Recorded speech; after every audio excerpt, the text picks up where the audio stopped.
I recently moved into a rather shabby apartment complex, a rundown 1970s style building on the outskirts of the city. It lacked an elevator and had strange smells in the hallway, but it was quiet, and that's all that mattered to me. The only unexpected element was my upstairs neighbor, Samantha. She was an older woman, probably in her late 50s or 60s, and kept to herself. She never made eye contact, even when we passed on the stairs, and rarely left her apartment. When she did venture out, she was always heavily bundled up, as if trying to avoid recognition. I initially thought she was just an eccentric. Some nights I'd hear her pacing for hours, often whispering to herself, repeating lines like, "You know you want me.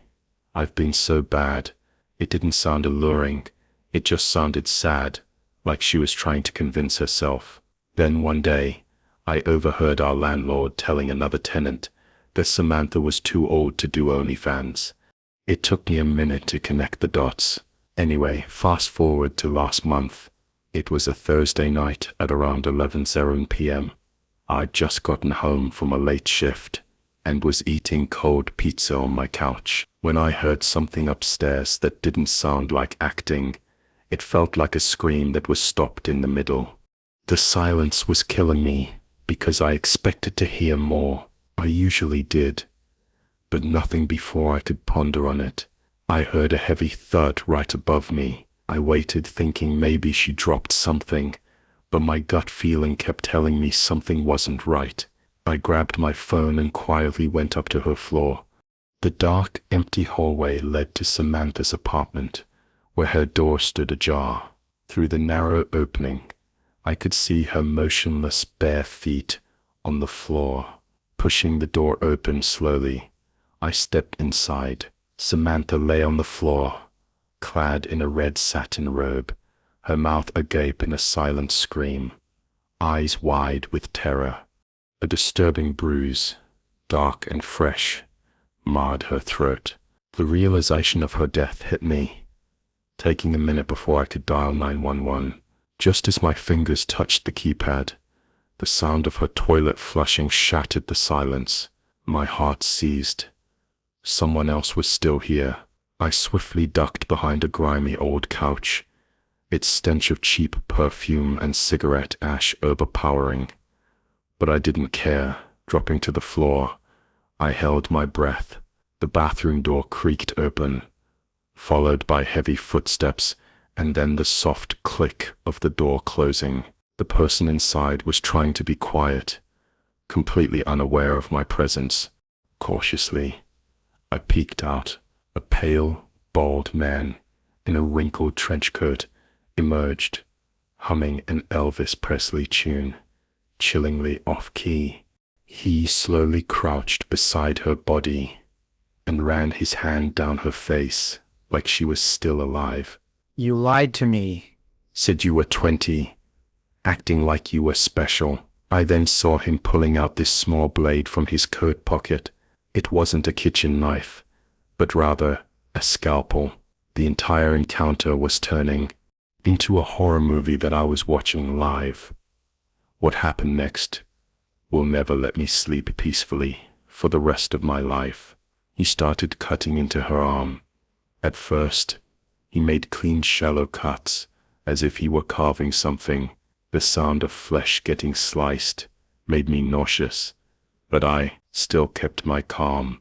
"You thought you could make me want you again. Look at you, skin sagging, makeup, hiding, everything."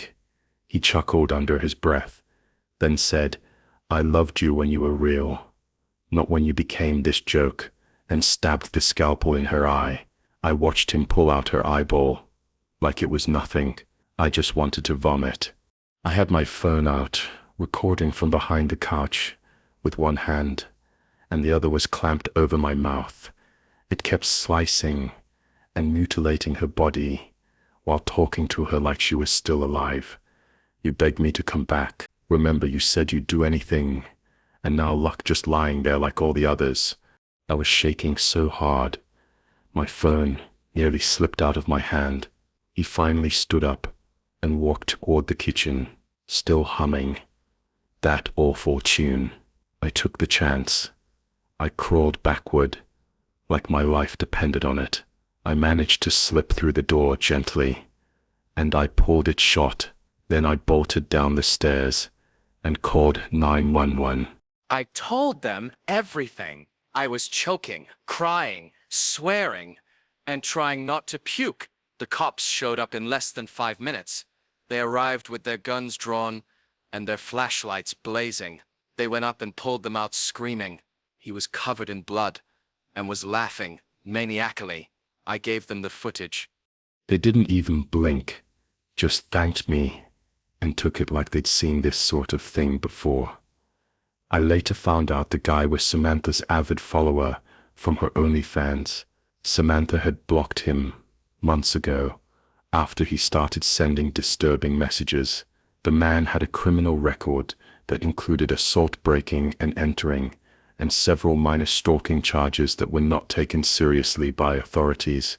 He'd been hiding her apartment since earlier that day, just waiting to punish her for not being his perfect fantasy anymore. I haven't slept much since that night. I moved out the next week. Sometimes I still hear his voice in my head singing Elvis Presley while cutting up a dead body.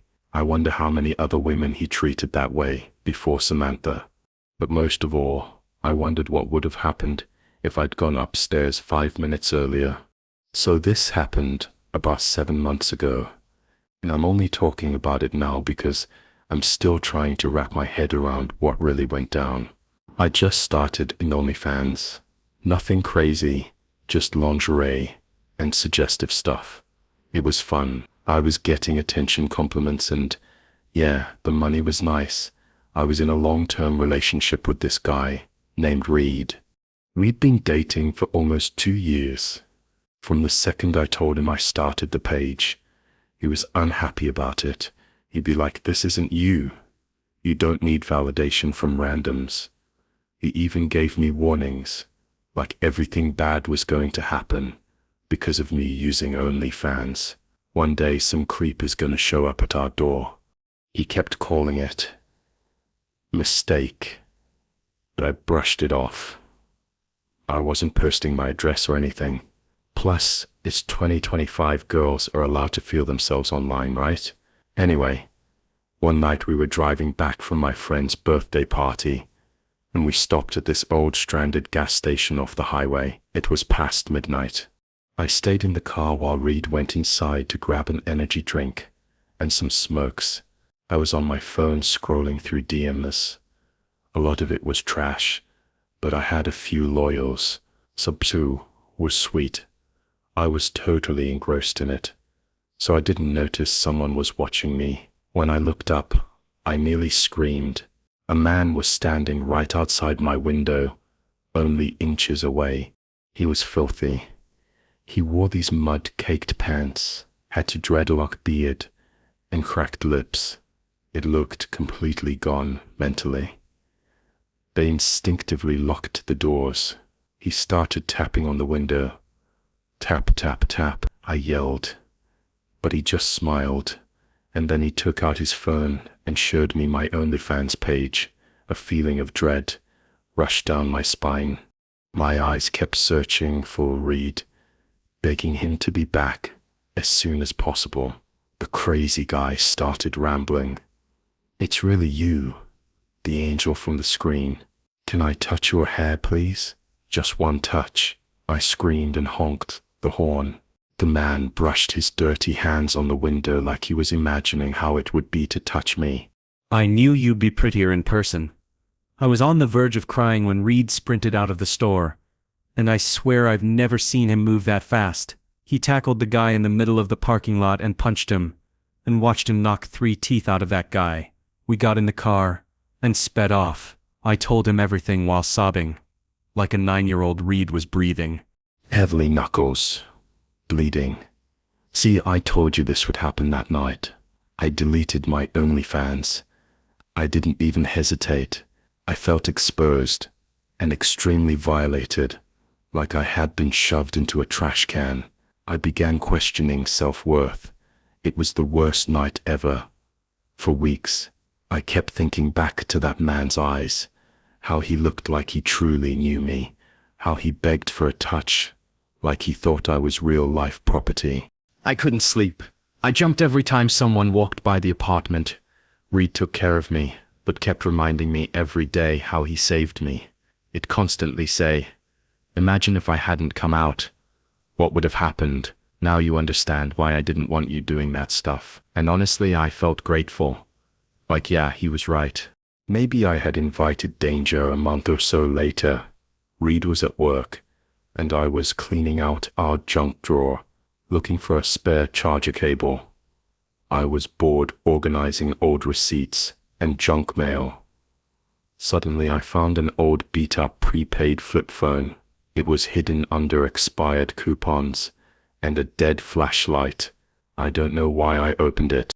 I figured it was from forever ago, but when I turned it on, it still had charge, and there were messages. Not many, just like 5, all from the same number. No name, just texts. One caught my eye right away. It said, "Are you sure?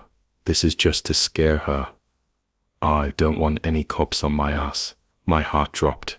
Another one said, "Cash app didn't go through. Need 50 more for bus fare." I kept scrolling, hand legit shaking, and then I saw the message that made me feel sick. "Wait until she's alone. Show her the OnlyFans page. Just scare her a little. Make it real. I need her to quit." My mouth went dry. It was dated 2 days before the gas station incident. I sat there in total silence, staring at that line. Make it real. That psycho in the parking lot. He wasn't some obsessed subscriber. He was sent my boyfriend. Reed hired him. I went cold all over. I couldn't breathe. I kept asking myself, why? Why would someone do that to the person they love? And the worst part, Reed played the hero. He staged the entire situation to scare me into deleting my account, and then he rescued me from the very scenario he created. He staged the whole thing so that he could see later. I told you so. I packed my stuff the next morning and left. While he was at work, I didn't confront him. I didn't even give him closure. I went full ghost mode. I changed numbers and blocked him on everything. I still think about what would have happened if that man had gone too far. If Reed hadn't saved me in time, if his plan had spiraled. I haven't posted anything online since, not even on a jeg, and I've been in therapy trying to untangle all this twisted crap thrown my way. But here's the thing that keeps me up at night. That man at the gas station, he knew my name, but he also said something I can't forget. He said I'd be prettier in person. I wonder if he said that to himself, or Reed told him to say that. It terrifies me to think that the real stalker wasn't the man at the window. It was the one sleeping in my bed. We used to be that duo, Marnie and Juliet, ride or die. We used to have sleepovers every weekend, matched friendship bracelets, and shared inside jokes like no one else understood. But like most high school friendships, it crashed hard, and if I'm being real, yeah, I was the one who lit the match. It was junior year. There was this guy, Tyler Tall, soccer team captain, perfect abs, and the literal reason why I used to fake walk by the football field every day. I never told Juliet how I felt about him. I was saving it, waiting for the right moment. But one Friday night, everything changed. Juliet got drunk at Jamie's basement party like messy drunk. And next thing I know, someone's yelling, "Juliet just kissed Tyler," right in the middle of truth or dare, in front of everyone. I swear it felt like a knife on my back. I mean, even though I never told her, she knew I had a crush on him. Later, she tried to justify her actions by saying it didn't mean anything, that she barely remembered it, but all I saw was betrayal. The worst part, she looked happy, like she won something, and I just stood there quiet, pretending I was fine. But inside I was already planning her karma. I don't know, when I became that girl, I wasn't always so bitter, but something snapped a week later. I started messing with some AI image generators, just testing stuff. It didn't take long before I realized I could make fake photos, really realistic ones. I uploaded random selfies from Juliet's old Insta, ones she didn't even remember existed, and then used this deep fake plugin to morph them into poses. She never took scenarios she'd never be in, but it looked like her with all the details.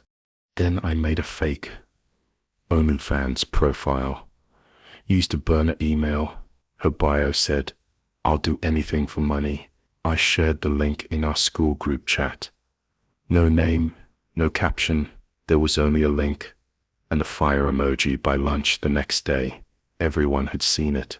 The boys were the worst, whistling when she walked by, waving bills in her face, whispering stuff like, "How much do you think for a halfway special?"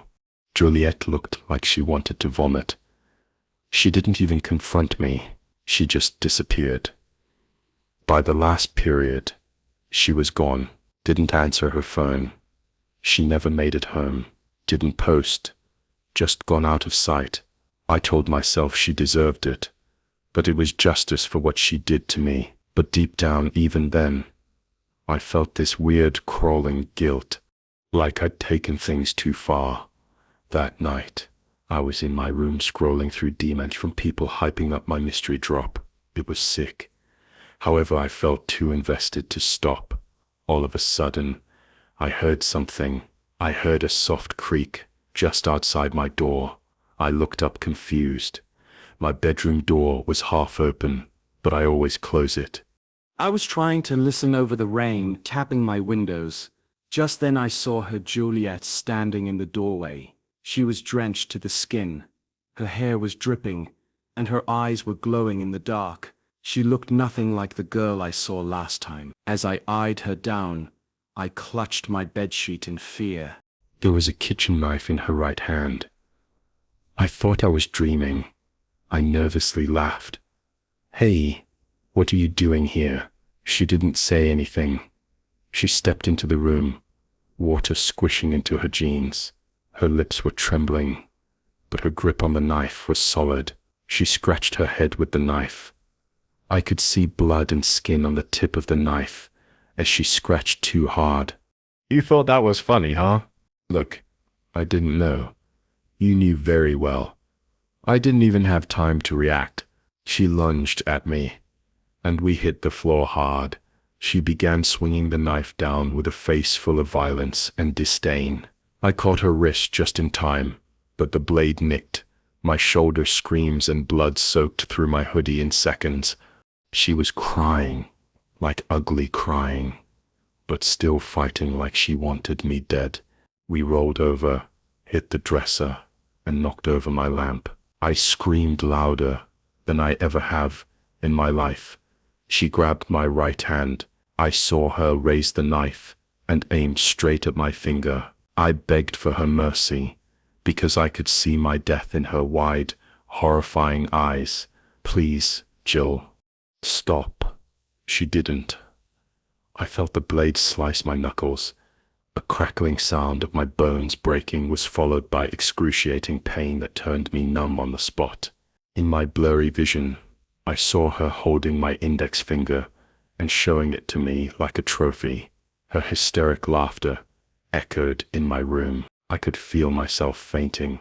When my dad busted in, he saw the blood, saw Juliet with a knife, and just lost it. He tackled her off me, screaming like an animal. She kicked and thrashed, trying to reach the knife again, but he pinned her down and yelled for my mom to call 911. Until the cops arrived, my dad held her on the ground the whole time. Juliet accepted defeat. After a few minutes of struggle, she just went limp. Cops took her away in cuffs. I was rushed to the ER, finger gone, shoulder slashed, mentally destroyed. That one night changed everything. I confessed to the cops, telling them the whole truth. There's no point in lying. They didn't charge me since I was technically the victim of the attack. But I got expelled, and yeah, my parents look at me differently now. It's been 5 months. I still wake up at night hearing that creak, feeling the knife on my skin, seeing her face.